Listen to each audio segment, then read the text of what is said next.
লাইভে তো মানুষই নেই।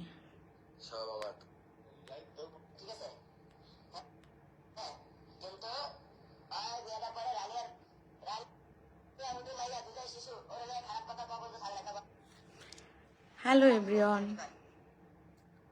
তো আমি কিছু কথা বলতে চাই। যেমন রাকিব আমার নামে গিয়ে লাইভে অনেক কিছু বলছে, অনেক ব্লেম দিছে, দেন হচ্ছে অনেক কথাই বলছে। আমি আসলে লাইভে কথা বলতে পারি না, তারপরে আমার যতটুকু ক্লিয়ার করা দরকার আমি করতেছি।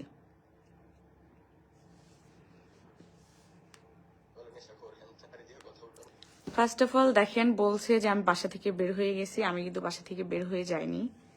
দ্বিতীয়ত ও বলছে যে হচ্ছে ওর গায়ে আমি হাত উঠাই, দেন এর আগেও ও বলছে যে আমি ওকে জুতা দিয়ে মারছিলাম। আমি আসলে লাইভে যাইতে চাই না, ওর মতো যাইতে চাইনি। ও কিছু না হইতে লাইভে চলে যায়। আচ্ছা, একটা মেয়ে কখন মারে হাজবেন্ডকে? সহ্য না করতে পেরে মারে, ঠিক আছে? ও আগে মানে আগে কেন, এখনো প্রত্যেক দিন নেশা করে, প্রত্যেকটা দিন। এমন কোনো দিন নাই যে নেশা করে না, ঠিক আছে? দ্বিতীয়ত, যে আরেকটা কথা বলছে যে ওর বাবা মাকে আমি ঘাড় ধাক্কা দিয়ে বের করে দিছি, এই কথা বলছে। ভাই, আমি বের করে দেওয়ার কে ওর বাবা মাকে? আমি যখন ওকে বিয়ে করছি তখন ওর বাবা মা ওর পাশে ছিল না। আমার জন্য ওর বাবা মার সাথেও কথা বলতে পারে, ঠিক আছে? ওর বাবা মা, দেন ওর ফ্যামিলি, পুরো ফ্যামিলি ওর সাথে টাকার জন্য কথা বলে। আর ওর বাবা মার কথা বলে এত দরদ, ওর বাবা মাকে ওর বাবাকে ওই বাচ্চার বেটা খুকসির বেটা ছাড়া কথাই বলে না, ঠিক আছে? তৃতীয়ত, রানিয়ার কথা বলছে যে আমি নাকি আমি নাকি বিয়ে করছি, ওর নাকি রিজন ছিল যে রানিয়া। ভাই সিরিয়াসলি, রানিয়া ভাই, তুমি আমার সাথে রিলেশন করে বিয়ে করছো, ঠিক আছে? রানিয়ার জন্য না। যে আমি বলছি যে রানিয়াকে আমি হচ্ছে রানিয়ার সাথে যদি সম্পর্ক রাখতে দিই তাহলে তোমাকে বিয়ে করবো। ভাই, রানিয়ার কোনো কথাই নাই এখানে। আর ও এটাও বলছে যে হচ্ছে রানিয়ার ভিডিও দেখলে নাকি আমি ওর সাথে ঝগড়া করি। ভাই, তোমার মেয়ের প্রতি যদি এতই দরদ থাকতো, ঠিক আছে, তাহলে তোমাদের ডিভোর্স হয়ে যাইতো না। অ্যাটলিস্ট মেয়ের জন্য সম্পর্ক থাকতো। আর মেয়ের প্রতি যদি এতই ভালোবাসা থাকতো, আমি সৎমা, ঠিক আছে? তুমি তো বাবা, তুমি নিজে খোঁজ নিতা, বুঝছো? আমি তোমাকে আটকাতে পারতাম না। সামির আহমেদ, ভালো হয়েছে কি আখিরে তালাক দেওয়ার পর করে ভাবনিছিল না। দেখেন, ও আমাকে মারছে, এই যে দেখেন, ও আমাকে মারে। দেন আমি তো অসুস্থ, আমি তো সিজার। ভাই, আমি কত সহ্য করবো? আমি সহ্য না করতে পেরে আমার এই যে হাতের নখ ছিল, এই নখ দিয়ে আমি ওকে খামচি দিছি। আর ও আমার নামে দুনিয়ার আজে বাজে কথা বলে আসছে।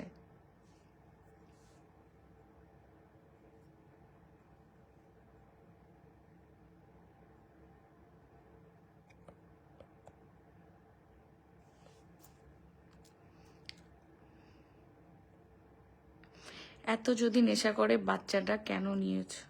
আপু, বাচ্চাটা আল্লাহ দিছে, ঠিক আছে? আর আমি ভাবছি যে হচ্ছে নেশা করে, ঠিক আছে, হয়তোবা বাচ্চা হওয়ার পর ঠিক হয়ে যাবে।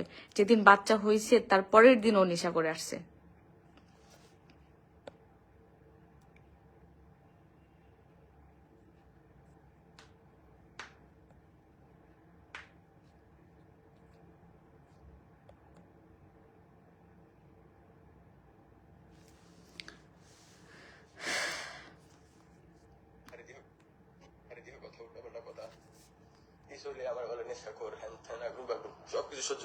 আর এই লাইভটা যে করছে, ও কিন্তু তখনও নেশায় ছিল।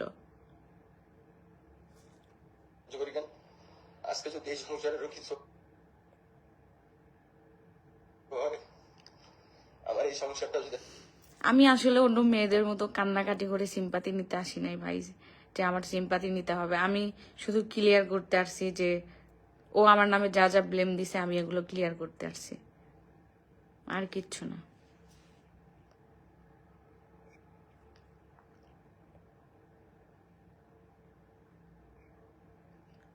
এই অসুস্থ অবস্থায় এমন করে কেউ? আপু ও আমি প্রেগনেন্ট হওয়ার পর থেকে ও আমার সাথে এমন করে। দেন হচ্ছে প্রেগনেন্ট অবস্থায় ও আমার গায়ে হাত উঠাইছে। আমি এখন আমার সিজার হয়েছে কয়েকদিন হয়েছে, 5 থেকে 6 দিন হয়েছে। ও এখনো নেশা করে, এখনো আমার গায়ে হাত উঠায়। তোমার বাচ্চা কোথায়? আমার বাচ্চা আমার কাছেই আপু।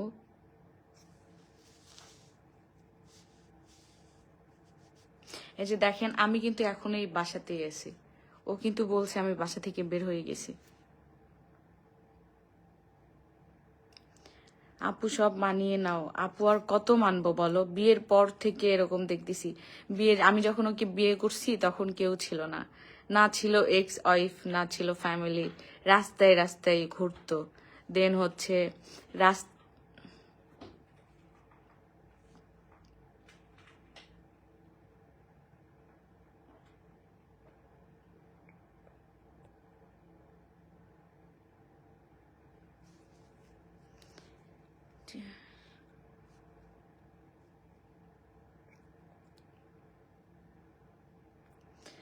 আমার এইটুকুই বলার ছিল। আমি আসলে মানুষের মতো সিম্পাথি নেওয়ার জন্য আসিনি, আমি শুধু ক্লিয়ার করার জন্য আসছিলাম। সে ভালো থাকবেন, আল্লাহ হাফিজ।